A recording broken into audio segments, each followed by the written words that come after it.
Yo, what's up? This is Trey. And this is Sonny from the band P.O.D. and you are watching Vizion TV. TV. Keep the vision.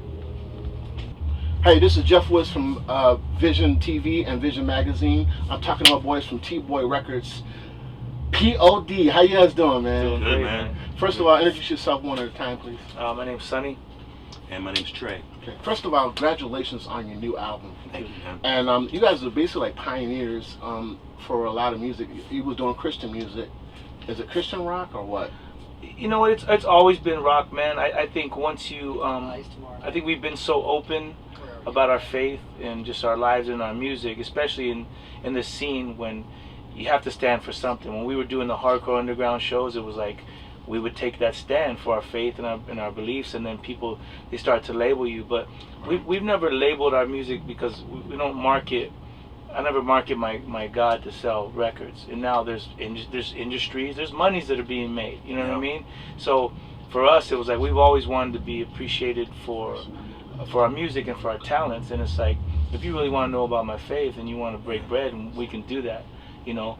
But we've never tried to use a Christian industry or even a label to get ahead in any way. If anything, when we started, we had to work 20 times as harder because we were known as being Christians. Right. So in the real world, in the secular world, they were like, oh, that's that Christian band. And that was funny too, because we didn't even know we were considered a Christian band back then, because there was we were just no being scene. us. We were just being us. You know? So then people say, yeah, you guys are like Christian band. Like, Christian band, who? Yeah. I'm talking about us. So, and then we got it from both sides. It was like, well, then why are you playing these secular shows? Why are you playing these big, you know, Ozfest? And it's like, what do you want us to play? Your church? It's like, we were never really accepted. Even, I think this is 23 years ago, we were tatted. You know, our music was too heavy to be considered before tats were popular. Christian. Popular. Yeah, tattoos were not popular in the church back then. I mean, obviously they are now. But back then, we were always outcasts. So it was like, man, well, let's just be ourselves, make music, and we believe that through music, we can share our faith. We can share the love of God through music. But it was so unorthodox because it was heavy music. We don't look like your typical, you know, Christians at your South Baptist church over here, you know what I'm saying? So these kids are like, oh, what is this? I get that. Early in the day, we got kicked out of churches. Yeah.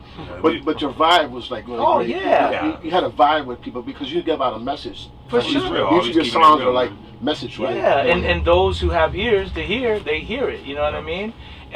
But that's when our faith comes in, and we believe that, you know, God speaks to who He wants to. It's not we don't save anybody, you know what I mean? We don't convert anybody. It's the Lord who does that. And so if the Lord's called your name and you're on His radar, then you're on His radar, you know. And if He happens to use some crazy guys in a rock band, then we're down with that.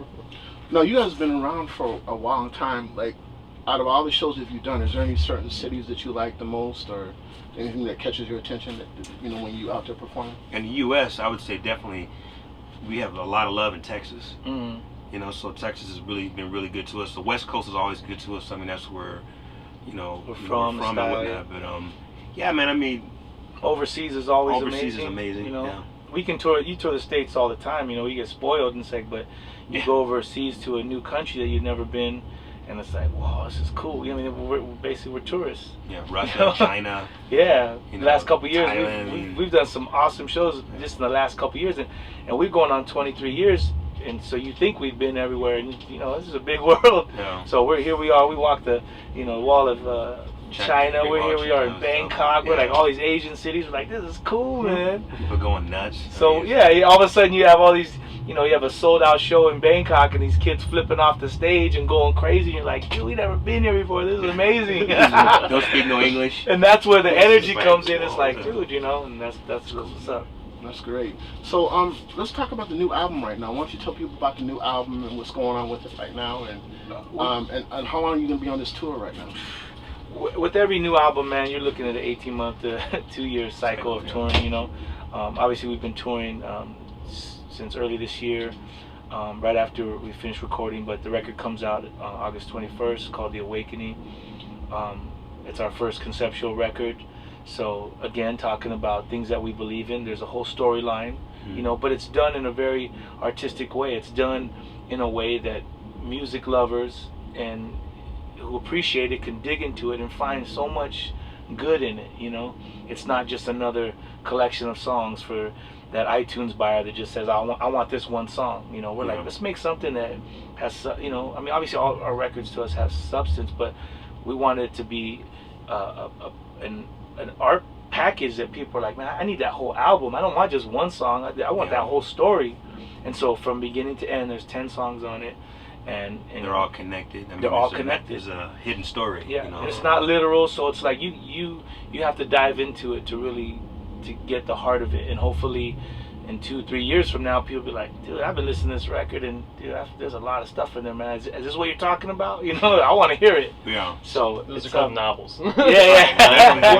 What of all the songs on the album? What would you say one song that you can say that is the best? I mean, I know there's like a whole bunch of songs on the album, but is there one particular song that you could say that you really want to let people know about, or whatever like that? Or you know, when you go in the studio and spend so much time writing these songs, all of them are like our babies. So it's like you love every single song. But there is one song that sticks out to me is the title track of the record, "The Awakening," which I think is, you know, it's kind of like a finalization of the story. So when you listen to the whole album from front to back, that last song kind of sums up the whole kind of thing. And as people, you know, are listening to the record and listening to the music, I think they're going to start to put together kind of their own stories, and it's all going to kind of make sense. But all of it comes to this particular song. To me, this really special song. He knocked out on the Purple vocals. I think musically, it's just like probably one of the sickest songs I think we've ever written, and I think it's a great track, and that's one of my favorite. That's one that sticks out to me. I mean, Trey summed it up. There's so many different moments on this record. You know, no one song it's not like it's 10 of the same songs. You know, every song it means something, has a feel in the story. There's movements throughout the record, but The Awakening, you know, because it is kind of that grand finale, and it does really, you know, have this triumphant ending, and it kind of summarizes everything. It does stand out. But from the first song, "Am I Awake," I mean, there's a lot of catchy hooks in there. You know, there's a lot of stuff I think, you know, singing wise and just even melody wise. You know, in the instruments, there's a lot of stuff. You know, there's another side. You know, maybe you've only heard in bits and pieces throughout P.O.D's history, but you know, now it's like this is a good rock record. You know, all the way through. That's great. Now you've had past albums before. Is there one particular album that you like the most of all the records that you've done so far? I mean, obviously it's easy to say the ones that sold the most records, you know what I mean? But that's in a time. I mean, there's one. I mean, I know you sold like millions of yeah. records, but I'm just saying, is there one particular album that you can say that you really like the most? Because I know you have like a whole mess of albums. It's kind of hard to say the most, but there's one particular album. I mean, I personally really think it was like a point in time in, you know, P.O.D's history. I think the music was just it most represented that time, and that's "Payable on Death." Why that? You know, we're going through a lot. We're going through a lot as a band, I think. Yeah, you know, our guitar player wasn't with us, Marcos. We had a new guy come in named Truby, and I just think the music just was, I don't know, when you listen to those songs, man, it's like a lot of really passionate stuff there, man. And maybe only we know because we were going through it, you know what I mean? But when you listen to it back, you're like, man, it was tough times, you know? Yeah, and that to me is what makes this whole thing real for us is, you know, band members in P.O.D, man, because our life and our, you know, road has been peaks and valleys. It's never been this straight, even, perfect thing, you know what I mean? So the music, to me, best represents that in that record. And then Testify came after that, and then Marcos came back in the band, and we did Serpents and Angels. These are all great records, but they all are a different slice moment of the P.O.D. You know, was it just journey? More or less like a time period? Yeah, it was a time period. Each album had a time period within your growth. That's right? what our records are. It's if you were to listen to, you know, from our records even to now, it's almost like you can. Well, I think that's what fans do though. You move with the band. It's like, man, I know what these guys are doing at this time. This is when they had big successes. This is when they went through some crazy stuff with their guitar player. You know, it's like it's all fights, relationships, and then it's like, you know, this is when the guys took some time off. They came back. It really is, like you said, it is a timepiece. For the last record, Murder Love, you know, it's just, to me, is one of the best records, but because it fits that time, you know. And then now it's like, here we are with The Awakening, and I know it's cliche to say, well, this record's my favorite, but it fits now, You know, yeah. well, it's not like we have 1,000 Yeah. songs written in the vault, and we just say, hey, we need a record. Here's 12 songs. Yeah. We write for the moment. But if you were to go back and listen to all those records from fundamental elements of Soundtown to here, it's a story. that in itself is a conceptual. Yeah, and straight one up. long conceptual record. If you really, Yeah. really did like dig into every record and listen to each one back to back, I mean, you have the same feeling that you would have with this one record. Yeah, man. So that means that it's special when you think back on it. That's good. 23 years. This tour that you can do, are you on tour with anybody right now? Or what, who are you touring with? We've headlined our own. It's sporadic on the weekends. You know, we get to do some of these bigger festivals during the week. We've been hitting a lot of like B and C markets that nobody really goes to, and the fans have been crazy appreciative that you can show up in their little town. You know. But we have a band, Islander's been coming out with us, a band called From Ashes to New. We've been doing one-offs with Hoobastank, and we're going to go home for like 4 days and then do another run. We're going overseas again, so we're staying busy. It's kind of like I always say, it's kind of like a blessing and a curse, because you know, it's like a love-hate relationship. You love being on the road, but you hate being away from home, and you know, but then you get home and like, man, I'm ready to go on the road again. It's like, it's back and forth, you know. But now we're at the point, I think we're at the 5-week mark, where it's like, man, you're just missing home, you know. Yeah, big time. It's time to get home. So are you guys on the last leg right now, and then go back home from that? Yeah, for like 5 days. We got like a week and a half, maybe like 10 days, I think. Oh, okay. Yeah, so you can sit back and just chill. All album prep, really, man. Yeah. We do a couple more weeks, and then all of August is like CD release show in San Diego, CD release show in LA. We might be doing one in New York. You know, a lot of awesome press that we're doing. It just comes with the territory of having a new record. Yep. So that's just like normal. It's normal, man. Yeah, it's normal. Day to day, groundhog day. Business as usual. You know what I'm saying? Yeah. So, let me see. That's one more question, real quickly. What other artists you tour with? Is there one particular group that you like touring with, or that you get along with, or whatever? Man, one thing about our band is we get along with everybody. Yeah. You could be asking any band out there, like, ain't nobody have problems with us. We're that band, you know. We love everybody. Obviously, you have rock bands that are rock star divas and they're difficult, and then you have bands that are the sweetest, you know, most genuine people, you know. Yeah. For us, since the beginning, Seven Dust took us out years ago. Yeah. They're one of our favorite brothers, you know. Primus treated us real good. Primus treated us good, you know. It really is for us about character. I don't. You could be the biggest rock band in the world, but if you ain't got character and integrity, you know what I mean, humility, then it's like, then I ain't trying to mess with you, you know what I mean? So, Shine Down, cool with us. All Sweethearts. Korn. I mean, we never really toured with Korn, but I mean, we have a few guys in the band. Yeah, in Europe, we have a few guy in the band who has a good relationship. Well, actually, both of you guys, you and Wolf, have a relationship with. We're friends with everybody, man. We're kind of like a band's band, you know what I mean? Well, that's great. Yeah. That's great. What thing you want to tell people about if they want to get into the music business? What thing you want to say to them?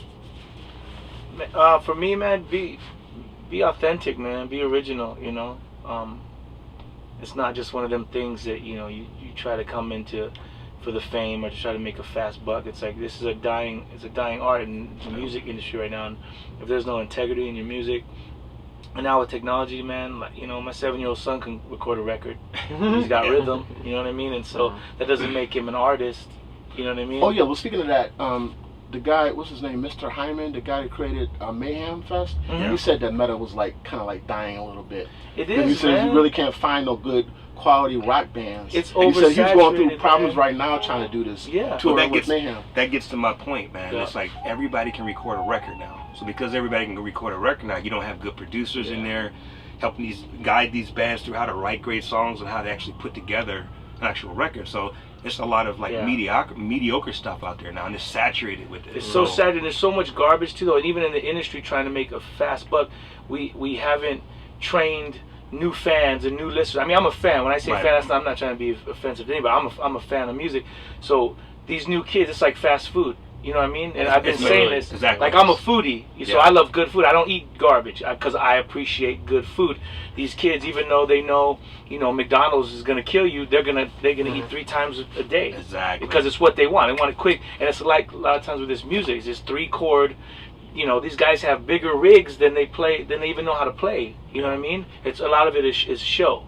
Right. And so you have these fans that are like, they love you on Friday, on Monday, they've moved on to find whoever they think, you know. And for us, it was more like a lifestyle. When we were doing this, nobody had tattoos. If you had tattoos, it means that's because that's your lifestyle. Now you got Justin Bieber's got tattoos on his face. You know what I'm saying? Like, that ain't cool. He's not original, you know. It's not authentic. It's just a duplicate. Yeah, it's just a duplicate. It was like they're just copying. They're just copycats, and it sucks because they are talented, but everybody's trying to fit this mold. So it's like before it was like, dude, okay, I know what these cats are about. This is different, but you know, it's the same thing now. Look, you even look at hip hop and R&B. It's like, you know, these cats were, you know, whatever. One record they want to be a geek. One record they want to be, you know, this and that. The next record they're gangster hardcore and they got tatted from eyeballs to toes. You know, that's hardcore. They buy into the gimmick. It's not. They bought into the gimmick. Well, you do a lot of hip hop in your music too, but you're right. A lot of the hip hop right now is not really hip hop or rap. It's more like party music. It's party music. It's not real. Right. Real hip hop is like 90s music. Yeah, you listen to a lot of stuff from the 90s and the stuff is really great. Conscious, it was the street. It was conscious. There's a movement.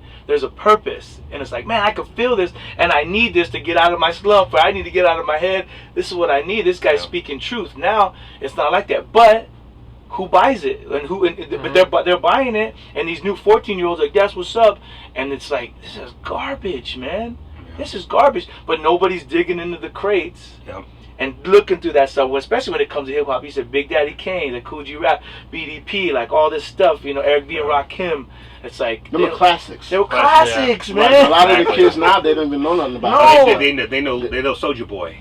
And not even that. Even sometimes it's just a lot. You know, it's like who can be the most vain, the most foul, and that doesn't relate to reality. So that's why I don't understand. Like, they're selling something, even to the kid, the ghetto kid that's in the projects. It's like, that's what I want to be when I get older. I want the money. I want the girls. I want the dope. I want the cars. I want that. It's like, no, man, that's like, you gotta have passion. To me, it's like you gotta have passion for what you do. If you have the passion, it ain't about the music. It's about not about the money. It's about the passion. If you have a passion, like Lil Wayne has passion. There's a few of them that have passion. I mean, even though they're making a lot of money, they have passion for what they do. Right. Well, he's also breaking out from different boundaries. I mean, if you follow his career, and even now, he's like he's jumped into that skate world, and he's in different cultures, and it's like you want to learn about different stuff. You want to be multi. Well, see, a lot of people are like this one-sided. Meaning they're not broad. And if you're one-sided, you can't. I mean, if you're one-sided, you can't grow. But if you're diversified, you grow. You grow more bigger because you and you never stop. You never stop growing. I mean, an example like Nelly doing country music. That's crazy. Right? I ain't mad at that. But and like. But all these other artists. Look at your boy Hoodie. And a lot of other artists are doing other types of genders, and I think that's really great to see diversified. And that's what I try to do, is be diversified. If you stay one-sided, you can't really grow. If you just generate on just one thing, you just stay in there. But if you're diversified, man, the opportunities will happen for you. Absolutely. And I would say, man, do your research. Know your history, and anything in life worth doing is worth overdoing. Moderation is for cowards and losers. One thing. Our last question. Tell people about the new album. I mean, what do you want to tell people about the new album, and what they should be looking out for when it comes out? Like we said, it comes out in August, man. It's an awesome timepiece for us. We're really hoping that it means, you know, more to these young fans, you know, like it means to us. Again, it's not just a collection of songs, man. It really is a package art piece, from the artwork that's gone into it, from everything that we put into it. And you know, it's the same thing. I mean, you can pre-order the record now. You can go on and listen. We're shooting a video today. It's the makings of a amazing record. So we hope people dig it as much as we do. Well, thank you so much for your time. Really appreciate it. And thank you, brother. Thank you so much. Can you guys do a couple drops for us real quick? Yep. Say, hey, you know, blah, blah, blah, and you're watching Vizion.